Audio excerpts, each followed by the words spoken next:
ദാനിയേലിൻ്റെ പുസ്തകം എന്നുള്ള വായന 14-ാം അധ്യായം 1 മുതൽ 22 വരെയുള്ള വചനങ്ങൾ. ഭാഗം 1. അഗസ്ത്യാഗേസ് രാജാവിനു ശേഷം പേർഷ്യക്കാരനായ സൈറസ് ഭരണമേറ്റു. രാജാവിൻ്റെ മിത്രവും അവൻ്റെ സ്നേഹിതന്മാരിൽ നിന്ന് വച്ച് ഏറ്റവും ബഹുമാനിതനും ആയിരുന്നു ദാനിയേൽ. ബാബിലോണിയൻകാർക്ക് ബേൽ എന്ന പേരായ ഒരു പ്രതിഷ്ഠയുണ്ടായിരുന്നു. പ്രതിദിനം 12 പറ നേരിയ മാവും 40 ആടും 6 അളവ് വീഞ്ഞും അതിന് അർപ്പിച്ചിരുന്നു. രാജാവ് അതിനെ പൂജിക്കുകയും എല്ലാ ദിവസവും അതിനെ ആരാധിക്കാൻ പോവുകയും ചെയ്തിരുന്നു. ദാനിയേൽ തൻ്റെ ദൈവത്തെ മാത്രം ആരാധിച്ചു. രാജാവ് അവനോട് ചോദിച്ചു, എന്താണ് നീ ബേലിനെ ആരാധിക്കാത്തത്? അവൻ പറഞ്ഞു, ആകാശവും ഭൂമിയും സൃഷ്ടിച്ചവനും സകല ജീവജാലങ്ങളുടെയും മേൽ ആധിപത്യമുള്ളവനുമായ ജീവനുള്ള ദൈവത്തെ മാത്രമേ ഞാൻ ആരാധിക്കുകയുള്ളൂ. മനുഷ്യനിർമ്മിതമായ ബിംബങ്ങളെ ഞാൻ പൂജിക്കുകയില്ല. രാജാവ് അവനോട് ചോദിച്ചു, ബേൽ ജീവനുള്ള ദൈവമാണെന്ന് നീ കരുതുന്നില്ലേ? അവൻ ദിവസം തോറും എത്രമാത്രം തിന്നുകയും കുടിക്കുകയും ചെയ്യുന്നുവെന്ന് നീ കാണുന്നില്ലേ? അപ്പോൾ ദാനിയേൽ ചിരിച്ചുകൊണ്ട് പറഞ്ഞു, രാജാവേ, നീ വഞ്ചിതനാകരുത്. ഇതിൻ്റെ ഉള്ളിൽ കളിമണ്ണും പുറമെ ഓടുമാണ്. ഇതൊരിക്കലും ഭക്ഷിക്കുകയോ കുടിക്കുകയോ ചെയ്തിട്ടില്ല. അപ്പോൾ രാജാവ് കോപിച്ച് തൻ്റെ പുരോഹിതന്മാരെ വിളിച്ചു പറഞ്ഞു, ഈ ആഹാരമെല്ലാം ആരാണ് ഭക്ഷിക്കുന്നതെന്ന് പറഞ്ഞില്ലെങ്കിൽ നിങ്ങൾ വധിക്കപ്പെടും. എന്നാൽ ബേലാണ് അവ ഭക്ഷിക്കുന്നതെന്ന് നിങ്ങൾ തെളിയിച്ചാൽ ദാനിയേൽ വധിക്കപ്പെടും. കാരണം അവൻ ബേലിനെതിരെ ദൂഷണം പറഞ്ഞിരിക്കുന്നു. ദാനിയേൽ രാജാവിനോട് പറഞ്ഞു, നീ പറഞ്ഞതുപോലെ സംഭവിക്കട്ടെ. ബേലിൻ്റെ പുരോഹിതന്മാരായി 70 പേരുണ്ടായിരുന്നു. കൂടാതെ അവരുടെ ഭാര്യമാരും കുട്ടികളും രാജാവ് ദാനിയേലിനെയും കൂട്ടി ബേലിൻ്റെ ആലയത്തിലെത്തി. ബേലിൻ്റെ പുരോഹിതന്മാർ പറഞ്ഞു, ഇതാ ഞങ്ങൾ പുറത്തു പോകുന്നു രാജാവേ. നീ തന്നെ ഭക്ഷണവും വീഞ്ഞും ഒരുക്കി വച്ചിട്ടുണ്ട്. വാതിലടച്ച് നിന്റെ മോതിരം കൊണ്ട് മുദ്ര വയ്ക്കുക. നീ പ്രഭാതത്തിൽ മടങ്ങി വരുമ്പോൾ ബേൽ ഇത് മുഴുവൻ ഭക്ഷിച്ചിട്ടില്ലെങ്കിൽ ഞങ്ങളെ കൊന്നുകൊള്ളുക.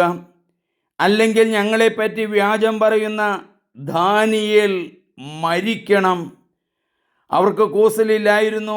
കാരണം പീഠത്തിൻ്റെ അടിയിൽ അവർ ഒരു രഹസ്യ കവാടം ഉണ്ടാക്കിയിരുന്നു.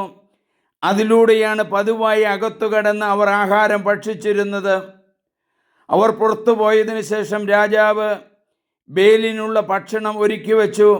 അപ്പോൾ ദാനിയേൽ കുറെ ചാരം കൊണ്ടുവരുവാൻ തൻ്റെ ദാസന്മാരോട് ആജ്ഞാപിച്ചു. രാജാവ് മാത്രം കാണുകെ അവർ അത് ആലയത്തിലെങ്ങും വിതറി. പിന്നെ അവർ പുറത്തിറങ്ങി വാതിൽ അടച്ചു. രാജാവിൻ്റെ മോതിരം കൊണ്ട് മുദ്ര വച്ചിട്ട് പിരിഞ്ഞുപോയി. പതുപോലെ രാത്രിയിൽ പുരോഹിതന്മാർ ഭാര്യമാരോടും കുട്ടികളോടും കൂടെ വന്ന് എല്ലാം ഭക്ഷിക്കുകയും കുടിക്കുകയും ചെയ്തു. അതിരാവിലെ രാജാവ് വന്നു. ദാനിയേലും അവനോടൊപ്പം എത്തി. രാജാവ് ചോദിച്ചു, ദാനിയേലെ, മുദ്രകൾ ഭദ്രമായിരിക്കുന്നുവോ? രാജാവേ, അവ ഭദ്രം തന്നെ. അവൻ ഉത്തരം പറഞ്ഞു.